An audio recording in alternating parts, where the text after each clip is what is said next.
Welcome back to Colster's Classroom.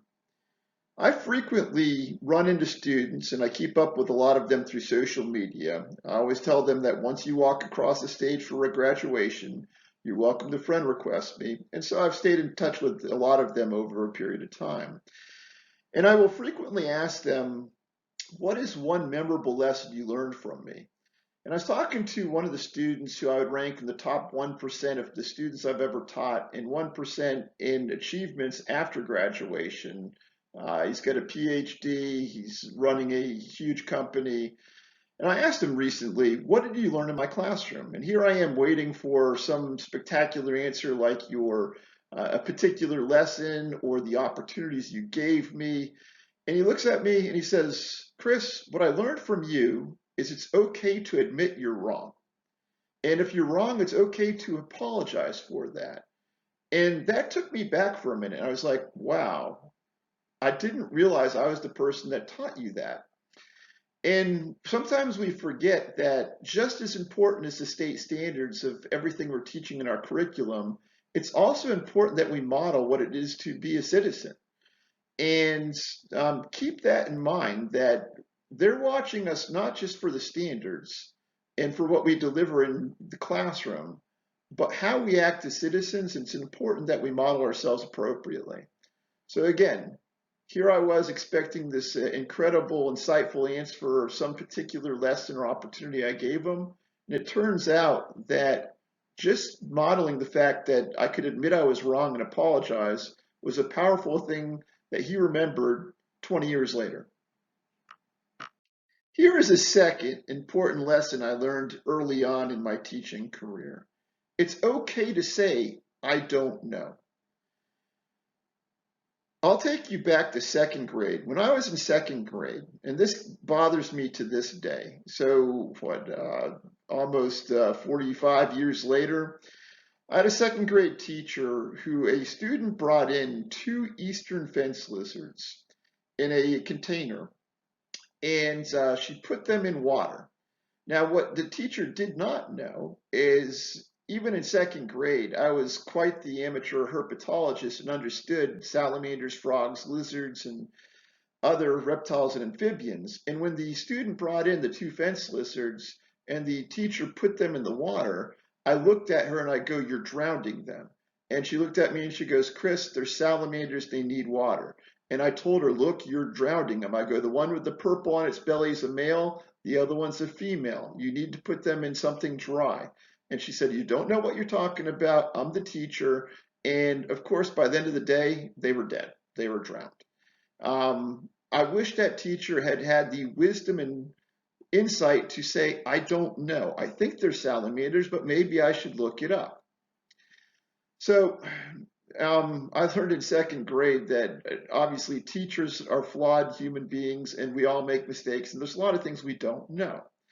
So a lot of times, if I don't know the answer, and get used to this, if you're a new teacher and you're in secondary education, 6 through 12, there's going to be things that you are asked in class, and it's okay to say I don't know. I was teaching a environmental science class for college credit, and a student looks at me and goes, "Do you know this?" I said, "I don't know." He goes, "Do you know that?" I said, "I don't know." Then he asked me a third one, being smart, saying, "Do you know this?" And I said, "No, I don't know that." And then he raised his hand and I looked at him and I said, "You know what, student? If you ask me one more question I don't know, I do know this. You all are going to receive the hardest, most difficult test I've ever made." And then the rest of the class took care of it for me. Because at that point, he went from an honest question followed by a second honest question to trying to be funny. And we took care of it real quick. So it's okay to say, I don't know, but if students start getting smart with you, just give them that response. On the third one, just tell them, look, if you ask me another question I don't know on purpose, there'll be consequences. There are two other examples of where I thought I knew what I was talking about and I didn't. We were talking about politics because politics does come up in environmental science. And I was talking about what the politicians did with the money and what I thought they did with the money. And of course, that particular class had a student who whose mother was a politician. And so she came in and corrected me the next day. Understand that when you're teaching, you don't know who the parents are. There's always going to be some parents in there that are experts that know more than you do. So be careful about what you say. If you don't know something, admit to it and simply say, I don't know. And typically my follow-up answer to that is, I don't know this. It's an intelligent question. The fact that you asked it shows what a high level you're on. If you find the answer for me, you'll get 5 points extra credit on your next test. That's typically how I deal with my I don't knows, and then you'll see 15 kids pull out their cell phones and you'll know the answer in about 5 minutes. So again, don't be afraid to say I don't know. It's a great way for students to understand it's okay not to know, and we have the technology to correct that. The one thing I'm 100% sure of is that I'm going to make mistakes this year. You're going to make mistakes too. We're all human, we're all flawed, we're all going to make some mistakes.